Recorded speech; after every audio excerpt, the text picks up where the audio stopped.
ಎಲ್ಲರಿಗೂ ನಮಸ್ಕಾರ. Welcome back to Harshita mini vlogs.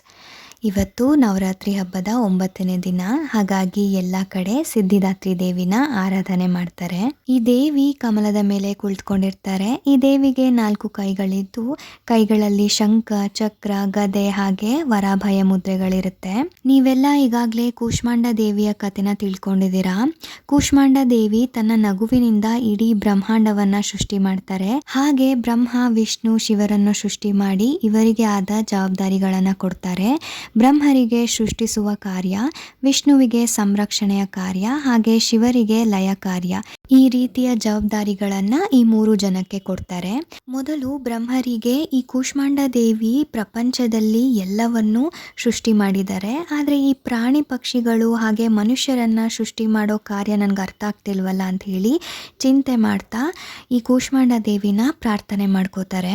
ಆಗ ಕೂಷ್ಮಾಂಡ ದೇವಿ ಪ್ರತ್ಯಕ್ಷರಾಗಿ ಬ್ರಹ್ಮರಿಗೆ ಈ ಜೀವರಾಶಿಗಳನ್ನ ಹೇಗೆ ಸೃಷ್ಟಿ ಮಾಡೋದು ಅನ್ನೋದ್ರ ಬಗ್ಗೆ ತಿಳಿಸೋಕ್ಕಾಗಿ ಈ ಸಿದ್ಧಿದಾತ್ರಿ ಅವತಾರ ತಾಳ್ತಾರೆ.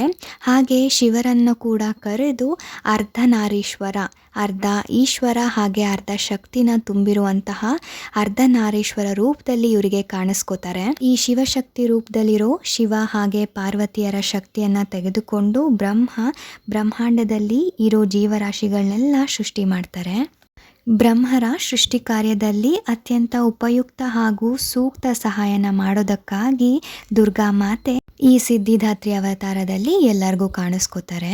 ಹಾಗೆ ಈ ಸಿದ್ಧಿದಾತ್ರಿ ಈ ತ್ರಿಮೂರ್ತಿಗಳಿಗೆ ಅಷ್ಟಸಿದ್ಧಿ ಯೋಗನು ಕೂಡ ಕೊಟ್ಟಿರ್ತಾರೆ. ಆ ಅಷ್ಟಸಿದ್ಧಿ ಯೋಗಗಳು ಯಾವುವು ಅಂದ್ರೆ ಅನಿಮ ಅಂದ್ರೆ ಬಹಳಷ್ಟು ಚಿಕ್ಕದಾಗೋದು, ಮಹಿಮ ಅಂದ್ರೆ ದೊಡ್ಡದಾಗೋದು, ಲಘಿಮ ಅಂದರೆ ಹಗುರ ಆಗೋದು, ಗರಿಮ ಅಂದರೆ ಭಾರವಾಗೋದು, ಪ್ರಾಪ್ತಿ ಅಂದರೆ ಬೇಕಾಗೋದನ್ನೆಲ್ಲ ಪಡ್ಕೊಳ್ಳೋದು, ಪ್ರಕಾಮ್ಯ ಅಂದರೆ ಬೇಡುವ ವರನೆಲ್ಲ ಕೊಡೋದು, ಈಶತ್ವ ಅಂದರೆ ಎಲ್ಲರನ್ನೂ ನಿಯಂತ್ರಣವಾಗಿ ಇಟ್ಕೊಳ್ಳೋದು, ಹಾಗೆ ವಶಿತ್ವ ಅಂದರೆ ಈ ಪಂಚಭೂತಗಳನ್ನೆಲ್ಲ ತನ್ನ ವಶಕ್ಕೆ ಪಡೆದುಕೊಳ್ಳೋದು.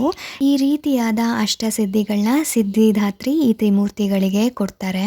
ಸಿದ್ಧ ಗಂಧರ್ವ ಯಕ್ಷಾಧ್ಯೈ ರಸುರೈರಮರೈರಪಿ ಸೇವ್ಯಮಾನ ಸದಾ ಭೂಯಾತ್ ಸಿದ್ಧಿದಾಯಿನಿ. ಈ ದಿನ ಎಲ್ಲರೂ ಕೂಡ ಸಿದ್ಧಿದಾತ್ರಿನ ಆರಾಧನೆ ಮಾಡಿ ಎಲ್ರಿಗೂ ಕೂಡ ಒಳ್ಳೆಯದಾಗಲಿ. ಐ ಹೋಪ್ ಈ ವಿಡಿಯೋ ನಿಮ್ಮೆಲ್ಲರಿಗೂ ಇನ್ಫಾರ್ಮೇಷನ್ ಕೊಟ್ಟಿದೆ ಅಂತ ಅನ್ಕೋತೀನಿ. ಮತ್ತೆ ಮುಂದಿನ ಮಿನಿ ವ್ಲಾಗಲ್ಲಿ ಸಿಗೋಣ. Thank you all. ಬಾಯ್.